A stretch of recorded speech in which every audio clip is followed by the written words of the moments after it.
Hi YouTube, it's ACDodd here again and welcome to another episode of On the Road Tuning with me, ACDodd, and this time I've got a Triumph for you and I've also got a Fast Road Mini. Let's dig in. Okay, bit of a surprise. Now we've got a Triumph Dolomite 1300. So why am I looking at this one? Well, it's got an SE on it, of course. So that means I've been called in to give it a tune. This is a beautiful original car, never been restored. Lovely car. Under the bonnet, Triumph 1300, single HS4 carb. So owner doesn't want to be on the camera, which is fine by me, so let's dig in and see what we can find. Okay, so we're just started to get into this one. First thing we found is HT lead resistance about 16k, so we're going to bin those. I haven't taken the plugs out yet, but I've gone into the distributor because I've used my dwell meter and I've got an absolutely massive points gap. So my dwell angle is way too small. So we'll shrink that down, put a set of leads on it, change the plugs probably, and go from there. Okay, so we're diving into this Triumph, and what have we found? Well, first of all, I went to touch the carburettor mixture nut, and unfortunately the pipe split and came out of the float chamber, so I've just had to spend 45 minutes taking the float chamber off, you know, trying to find a new seal. As it turns out, the seal that was in there was perished and split. So I managed to find a second-hand one, which the customer had in another carb. So we put that in and we've solved the problem. So the engine's back running. The new leads are all on. We've gapped the points. So we've gone up from 32 degrees of dwell up to 49.5. So just about book spot on. The coil's fine. Spark plugs we changed because it had some resistor plugs in it. The leads themselves had 16k resistance, so I changed those just for a set of mini ones that I had with me. A set of BP5 non-resistor plugs in, gapped at 25 thou. Engine already runs a lot better. So what we're now going to do is I've timed it up about 30 degrees full in at the crank. So we're going to get the sniffer up the tailpipe and see what that carb's doing. Okay, so needle-wise, very interesting. The needle that was in the Triumph was a ABF needle, and it was basically lean from 2,000 all the way up to 5,000 revs. So, interestingly, I just did exactly what I do for a Mini, and I just put in an AAF needle, and I couldn't believe my luck. It was actually perfect fueling all the way up to 5,000, which was a bit lean. So I've just modified this needle. This is the AAF. We'll put this back in, and hopefully it's ready for a test drive. So we've got sensible idle, and we're basically getting 0.94, 0.95 right the way across the rev range. So this engine is ready for a test drive.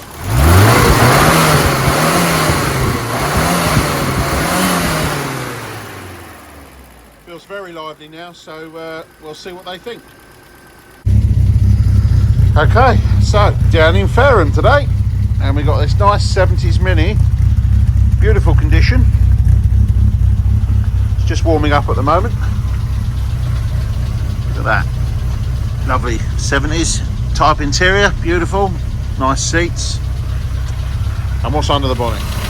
And under the bonnet we've got a 1275 base engine, Brett Sims built. And my job today is to get this dialed in.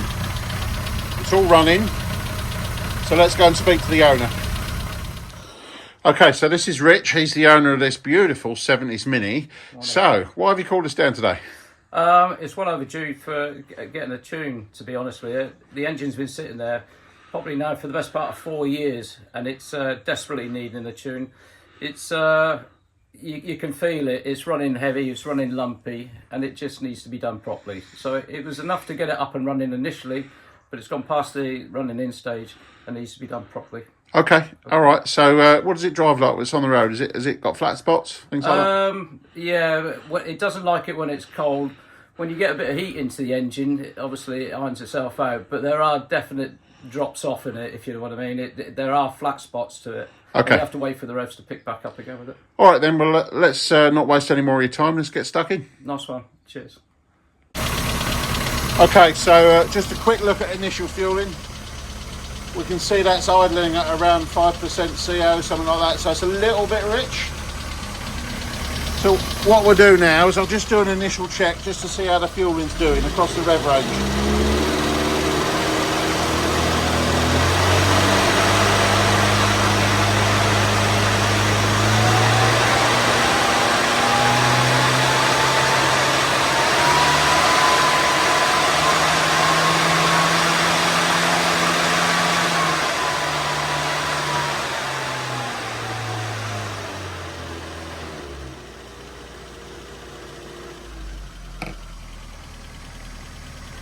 So what we can see there is that the low RPM is actually quite rich.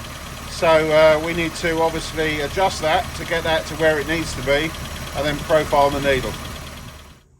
Okay, as you can see, this one's all in fine fettle. So we've got a 3 ohm coil.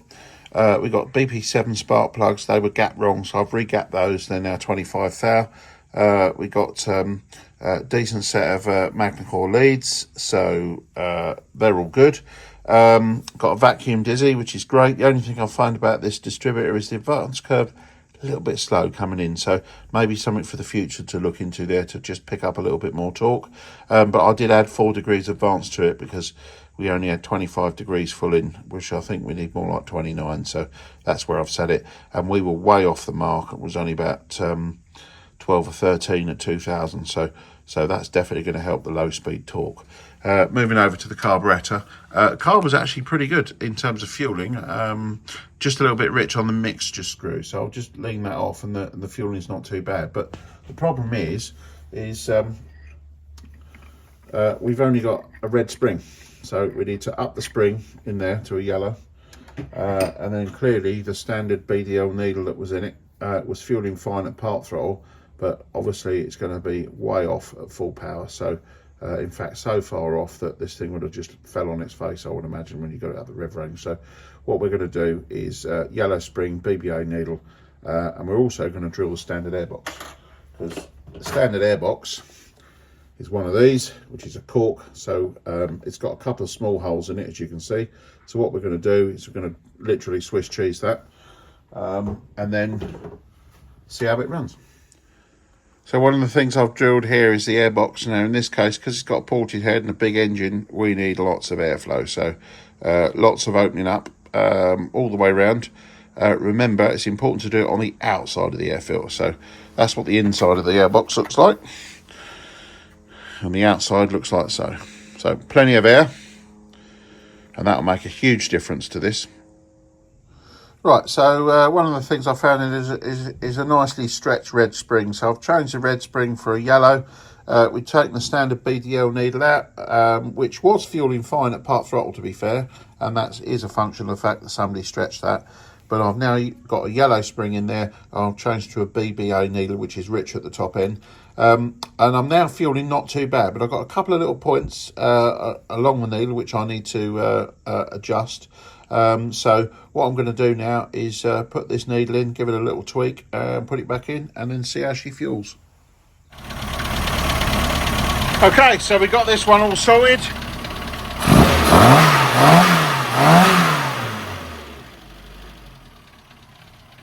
So what we're now going to do is let the owner go in it and see what it's like. You can see it's idling, no problem.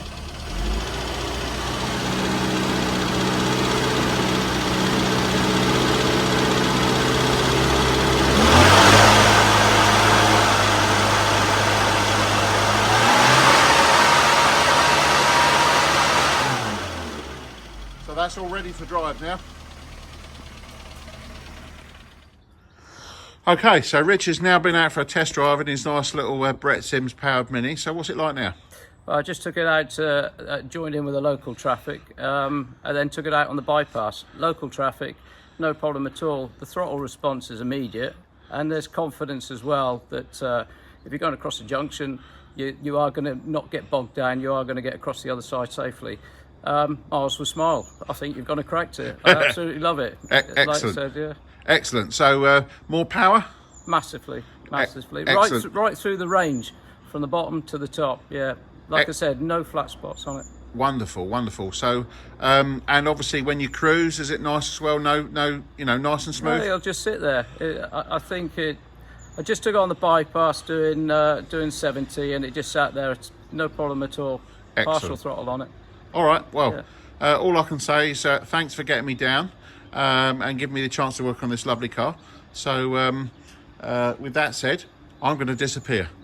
I think rest assured it'll be yourself again that'll be touching that engine. Okay, then. Perfect. Cheers for that, AC. Thanks a lot. Cheers.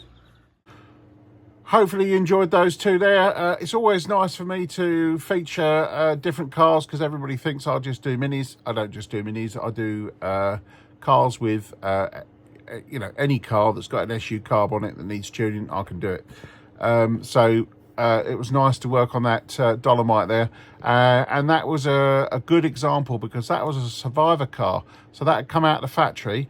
And in reality, what happened was over the period of 50 or whatever years that it's been made, the fuel's changed and left the engine effectively high and dry. It was running very lean. So at 2,000 revs, it was barely had enough fuel, and then it just got leaner the more you revved it. So, you know, the change there really was to do with the fact that fuel's changed, calibration got left behind. So a completely standard car benefited massively from having a tune-up.